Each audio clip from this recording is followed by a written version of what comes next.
नमस्कार दोस्तों, आप सभी का स्वागत है हमारे YouTube चैनल पर। तो आज हम बात करेंगे डीएलएड एग्जाम 2021 लेटेस्ट अपडेट। तो आज हमारी तारीख हो चुकी है 2 दिसंबर 2021 की बड़ी अपडेट में सबसे पहले बात करेंगे आज की ब्रेकिंग न्यूज। जी हाँ दोस्तों, इस समय की पहले बड़ी अपडेट हम आपके सामने रखेंगे। फेल छात्रों के लिए भी दोस्तों बड़ी खबर है, उसको देखेंगे। और देखिए, आपको एक बात बता दें, जो यूपी टेट का दोस्तों पेपर है ना, विवाह के कार्ड छापने वाले प्रेस को दिया गया था काम। सोचिए दोस्तों, जो शादी के कार्ड छापते थे भैया, उनको पेपर छापने का काम दे दिया गया। यूपी टेट का पेपर आउट होने पर आयोग सख्त है। प्रयागराज में दोस्तों हुई थी पेपर छापने का ठेका लेने वाली कंपनी के लोगों से डील। जी हाँ दोस्तों, मतलब इलाहाबाद में इसकी डील कर ली गई थी कि भैया हमको पेपर चाहिए। उसके बाद अगली अपडेट में बात करेंगे कि नए सचिव के सामने 1 माह में टीईटी कराने की चुनौती है। तो आपको बता दें कि अनिल भूषण चतुर्वेदी सर को पीएनपी सचिव का पद अतिरिक्त प्रभार सौंपा गया है। ये भी दोस्तों एक बड़ी अपडेट है। और देखिए, आपको एक और बड़ी खबर आपके सामने भी रखेंगे। बीएड को प्राथमिक शिक्षक से बाहर करने की दोस्तों जो रीट है, उस अपडेट को भी हम आपके सामने रखेंगे। ठीक है, उसके बाद दोस्तों आप देख सकते हैं कि जेबीटी में शामिल नहीं होंगे बीएड के छात्र। मुख्यमंत्री जयराम ठाकुर ने दिया आश्वासन, नहीं बदले जाएंगे भर्ती के नियम। तो गाइस, क्या योगी सरकार ऐसा कोई बड़ा फैसला लेगी? जी हाँ दोस्तों, क्या उत्तर प्रदेश में भी बदलाव आएगा? क्या यूपी में बीएड के छात्र प्राथमिक शिक्षक भर्ती से बाहर होंगे? देखिएगा, इस पूरी अपडेट हम इस वीडियो में देखेंगे। आप इस वीडियो को शुरू से लेकर अंत तक देखिएगा और वीडियो को अधिक से अधिक अपने दोस्तों के साथ शेयर भी करना है। ठीक है, और दोस्तों बात होगी चतुर्थ सेमेस्टर रिजल्ट को लेकर भी कि डीएलएड का चतुर्थ सेमेस्टर रिजल्ट कब तक जारी होगा। और दोस्तों अब तक उम्मीद थी कि रिजल्ट आ जाना चाहिए था, लेकिन अब लेट लतीफी की जा रही है। देखिए, जितना जल्दी रिजल्ट आ जाएगा उतना ही फायदा हमें मिलेगा बैक पेपर में। जी हाँ दोस्तों, जैसे रिजल्ट आएगा फोर्थ का, अगर किसी बच्चे की गलती से भी बैक लग जाएगी तो अभी दोस्तों हमारा फोर्थ सेमेस्टर बैक पेपर कराया जाएगा। मतलब जिन बच्चों की बैक लगी है उन बच्चों को एक मौका मिलेगा।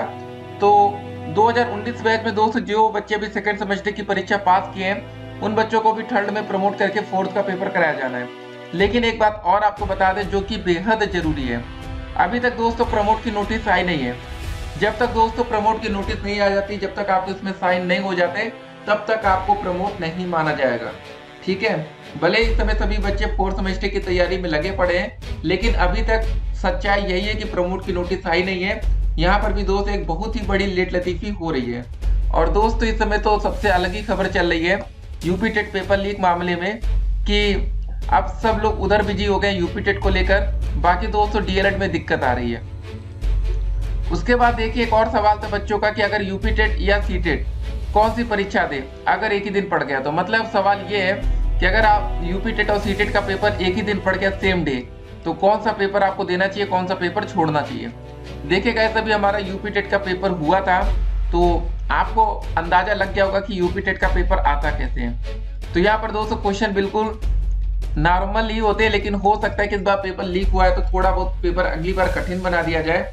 ठीक है, नहीं तो आपको तो पता ही है, सेकंड सेमेस्टर गणित का पेपर जब एक बार लीक हुआ था, रद्द कर दिया गया था, तो जब रद्द होने के बाद पेपर होता है तो वो पहले से ज्यादा कठिन होता है। तो गाइस आपको बता दें, 1 महीना में पेपर जो कराने की बात हो रही है ना, वो इतना आसान नहीं है जितना आसान बोलने में लग रहा है कि 1 महीने में पेपर हो जाएगा। बात क्या है दोस्तों की पहले इनको एक पैनल गठित करना पड़ेगा, इनको पहले फिर से एक पेपर बनाना पड़ेगा, उसके बाद पेपर की छपाई होगी, उसके बाद दोस्तों पेपर को ठीक है डबल लॉकर तक पहुंचाना, फिर वहां से सेंटर तक। मतलब एक लंबा प्रोसेस है। और आपको बता दें 28 नवंबर को हमारा पेपर रद्द हुआ था, आज 2 दिसंबर हो गई।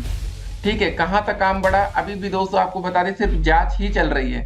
ठीक है, इस अपडेट को जरा देखते हैं। विवाह के कार्ड छापने वाले प्रेस को दिया गया था काम। ठीक है, RSN फिनसर्व लिमिटेड के निदेशक राय अनूप प्रसाद ने प्रश्न पत्र मुद्रण का वर्क ऑर्डर मिलने के बाद सबसे पहले दिल्ली की पीएस प्रेस के संचालक कुंवर विक्रम जी से संपर्क कर उसे काम दिया था। एसटीएफ ने इस प्रिंटिंग प्रेस का निरीक्षण किया तो पता चला कि वहां विवाह व अन्य समारोह के कार्ड छपते हैं और ग्राफिक डिजाइनिंग का काम होता है।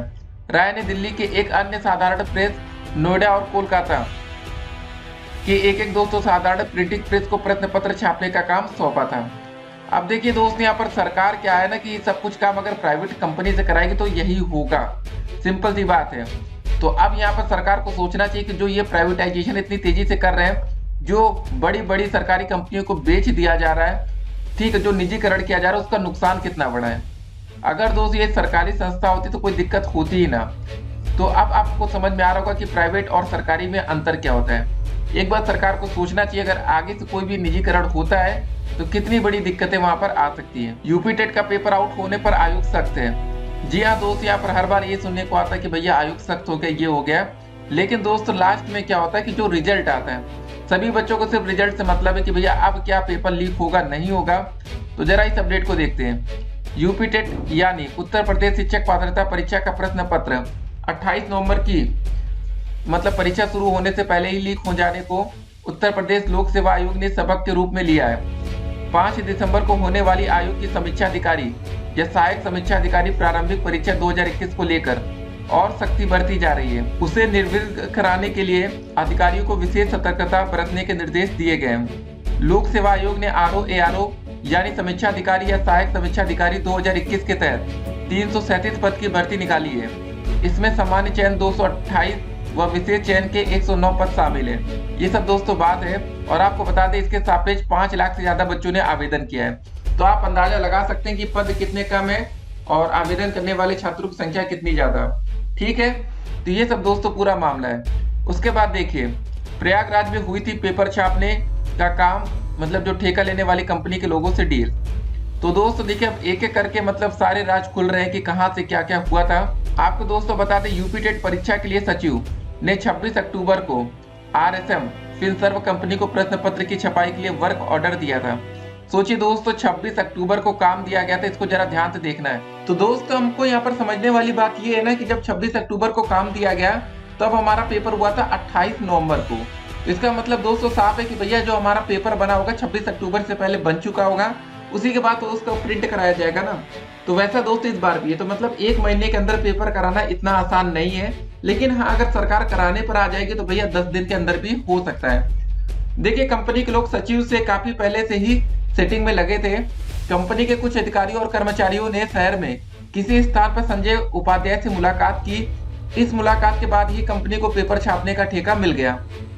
इतनी महत्वपूर्ण परीक्षा का प्रश्न पत्र कहाँ छपेगा, सचिव ने ना तो इसकी कोई जांच कराई, न ही कंपनी के इस तरह के काम का कोई अनुभव प्रमाण पत्र मांगा। कंपनी के पास सिक्योरिटी प्रिंटिंग प्रेस था ही नहीं, मतलब इनके पास दोस्तों सिक्योरिटी जो प्रिंटिंग प्रेस था ही नहीं।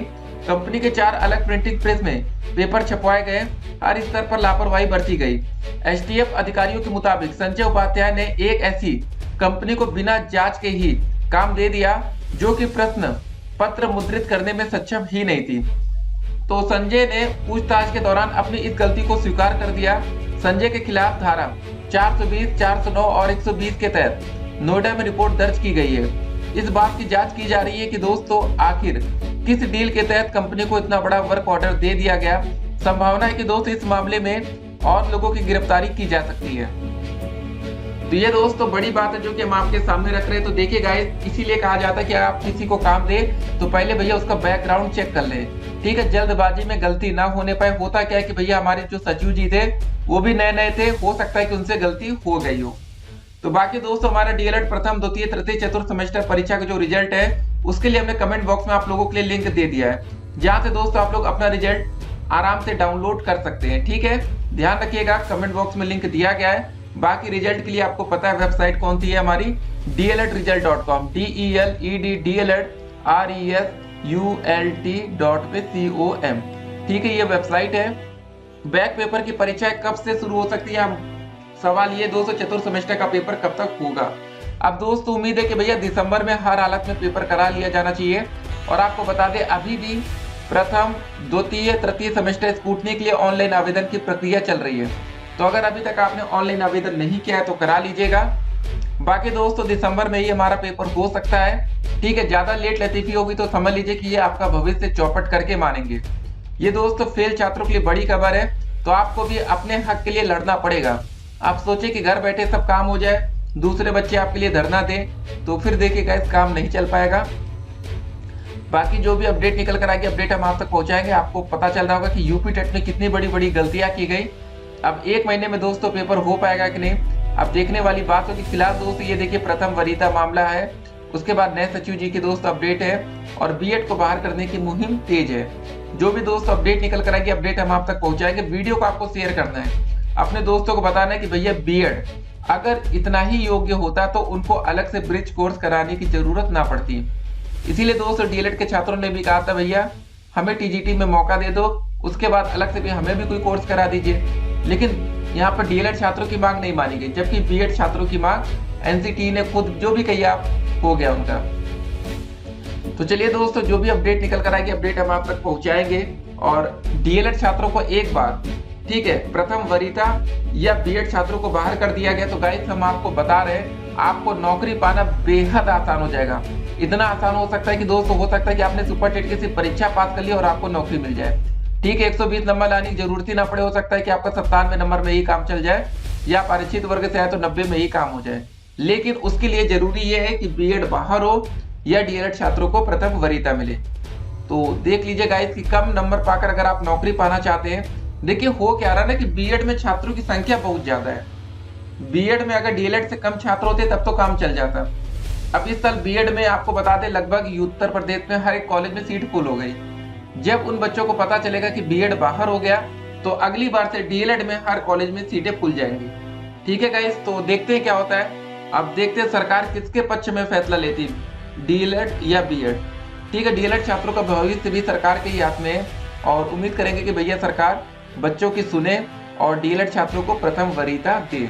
मिलते हैं एक और वीडियो में, तब तक के लिए stay connected, have a nice day.